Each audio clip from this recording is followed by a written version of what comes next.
Protect your DNA. BioPQQ can promote formation of new mitochondria. Infowarsstore.com. Now, the U.S. military today has unveiled a new policy. They are going to be allowing undocumented immigrants to join the U.S. military.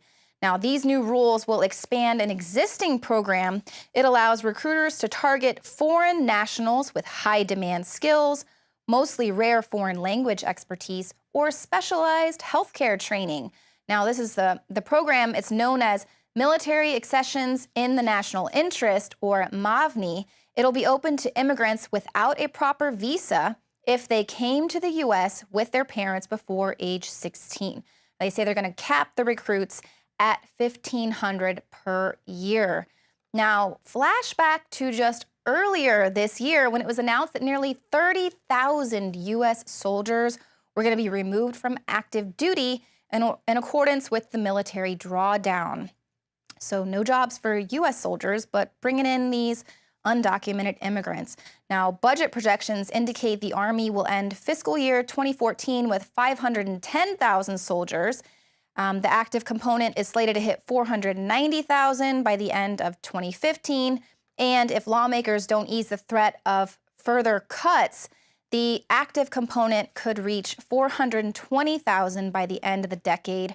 So almost 100,000 less soldiers on active duty, according to Pentagon sources. So it's kind of an affront that they are now actively recruiting undocumented immigrants and allowing 1,500 to come in, saying that they are looking for foreign nationals with high demand skills, when we've already proven that there is not a lack of highly skilled people here in the U.S. that are ready and willing to work and to serve.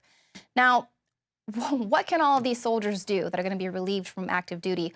Well, there's always a job for them over at the Green Police. That's right. What started as sort of a joke commercial to get people to recycle the Green Police, it could soon become a reality because the Department of Homeland Security has announced that they're going to be shifting their focus off of fighting terrorists to protecting America's cities from climate change. That's right. They say increasingly we've moved not only from a security focus to a resiliency focus. And it's not about securing the nation from terrorists, of course, coming through these wide open borders.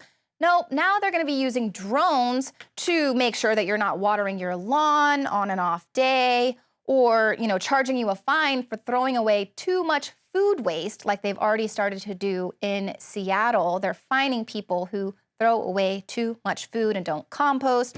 Now, initially, they're going to have a team of specialists, including city planners, who are going to develop better tools for planning. For instance, Portland, Maine, they're going to look at terms of risks from rising sea level, and of course, once salt water merges with fresh water, how they're going to mitigate floods.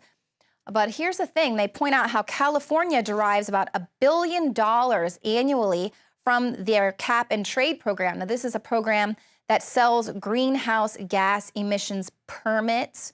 They make about $1 billion from this. Well, the state has decided that all that revenue must be spent in ways linked to resilience. And as you recall from any of our Agenda 21 reports, resilience is another name for Agenda 21. It's something that they're selling as this positive, but of course, now they're going to make all states put their cap and trade emissions programs funds into their Agenda 21 program. Introducing the first proprietary oxygen-based intestinal cleanser, OxyPowder, backed by FDA-approved phase 1, 2, and 3 clinical trials. All the toxins from the air, the food, the water ultimately ends up in the gut or affects the gut. Take your health into your own hands and start cleansing your body today with OxyPowder. Secure your OxyPowder today at InfoWarsLife.com. That's InfoWarsLife.com.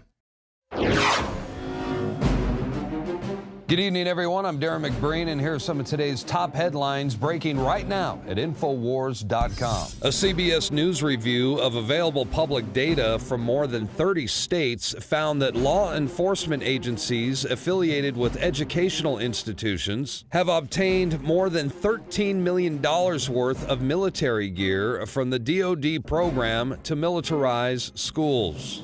Illegal immigrants can now serve in the U.S. military. For the first time, the program known as the Military Accessions in the National Interest will be open to undocumented immigrants without a proper visa if they came to the U.S. under Obama's Deferred Action Plan.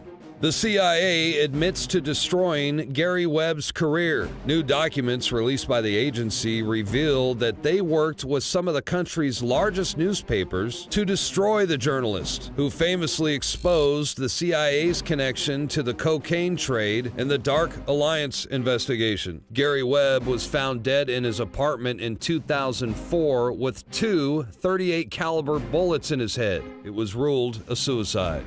For more updates and breaking news, go to Infowars.com.